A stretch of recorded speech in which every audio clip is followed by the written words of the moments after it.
Why you should read books. I'm almost sure you will remember Kyle XY, the popular TV series that took to the airwaves in the year 2006. The lead actor was Matt Dallas. It was mainly about a brilliant kid who stayed in an incubation tank that had all the attributes of a womb for years. He could memorize the content of a book word for word by merely flipping through its pages. Although ABC canceled the show somewhat prematurely, the protagonist's supernatural reading abilities inspired its mostly teenage audience, who wished they possessed them. However, for many people, reading could be a daunting chore. They'd rather spend time on activities that don't require as much mental effort. For instance, me and millions of viewers followed the blockbuster series Game of Thrones, but very few know that the movie was a book adaptation, and even fewer people would have read the book. But why is this so? Why would some folks rather watch TV or mindlessly scroll through their phones instead of reading for a few minutes? In 2017, an estimated 24% of adult Americans didn't read any part of a book, according to a 2018 study. As surprising as this statistic is, before we get into the reasons why people don't read, let's look at some of the benefits of reading. Lack of support in childhood. My uncle taught literature, and his children grew up surrounded by an ocean of books by Shakespeare, Thomas Hardy, Ernest Hemingway, and others. Having no source of entertainment other than classical English literature at an early age made them develop a lifelong love affair with reading. People that don't read are usually from homes where parents didn't read and didn't promote it either. But it doesn't have to be this way. In conclusion, the foundation for all the progress we have today is all built on the knowledge found within the pages of books. Poor concentration. It's a known fact that people tend to get distracted easily. And when you add the ubiquitous smartphones and other modern devices, it's not difficult to see why we have the attention span of a goldfish. For those with weak concentration, they will find it hard to immerse themselves completely in the reading experience. The stress and anxiety of day-to-day living can make your mind wander. Therefore, it's natural to want to move on to other activities that don't require focused attention for long periods. Nothing to gain from reading. Another common excuse that people have for not reading is that they see it as a waste of time. They believe that they gain nothing from reading.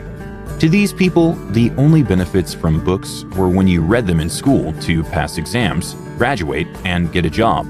Aside from that, they see no value in books. Reading can be a lot of hard work. For a lot of people, reading feels like a lot of work, especially when the books are massive, dictionary-looking adult books. They get discouraged seeing the thousands of pages filled with brain-tasking words. If it has a movie, then what's the point?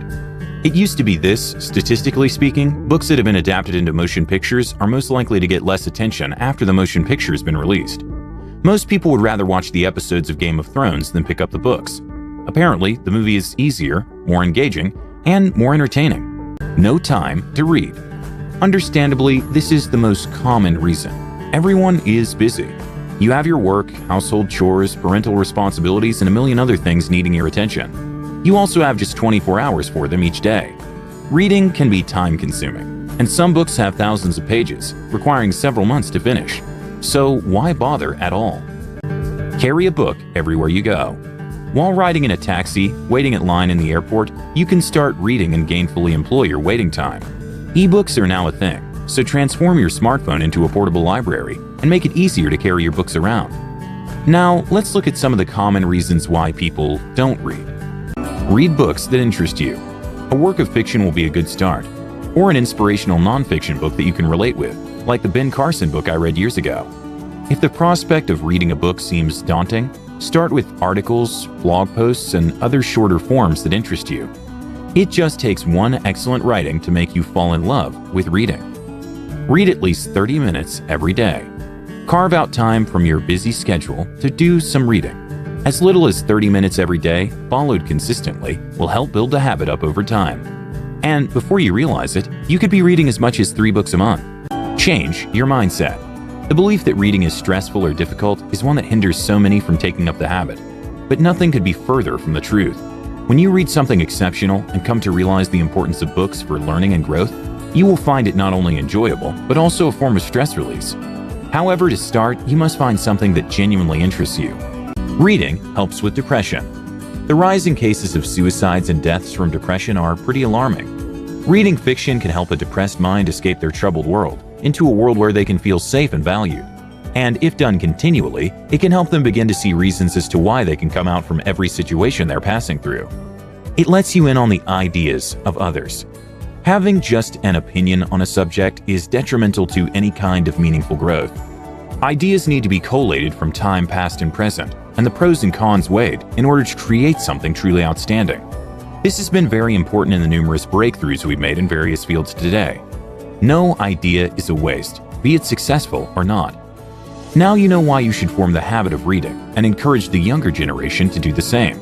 Aside from the benefits listed above, encouraging youngsters to start reading rather than play video games all day helps them to build discipline. Building discipline early will help them navigate life better and form a foundation for enduring success.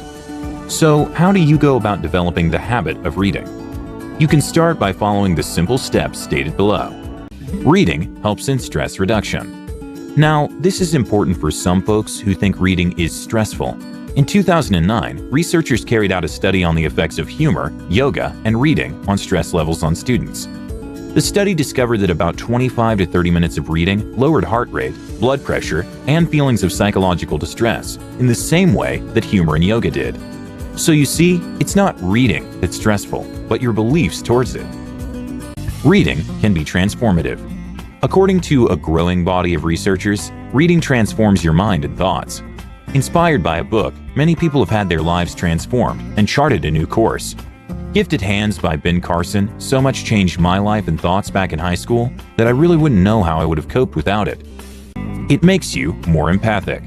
Research shows that those who read fiction novels that navigate the lives of characters will show a heightened ability to relate and understand the feelings and beliefs of others. Reading can help you develop the needed empathy required in relating to people in pain or need. You can't read about the genocide in Rwanda and not have a heart for the victims, or read about wars and still feel it's okay to settle disputes using gruesome means. It stimulates your mind and improves your mental health. Reading helps prevent cognitive decline that can be age-related. Although research is yet to prove that reading can help combat diseases like Alzheimer's, studies have shown that older people who read will maintain and even improve their ability to remember things, preventing memory loss, which is associated with aging. Your brain, just like a muscle, gets stronger and healthier the more you work it.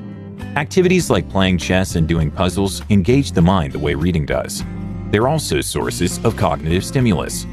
The National Institute on Aging has also recommended that reading books and magazines will go a long way in keeping your mind busy as you grow older.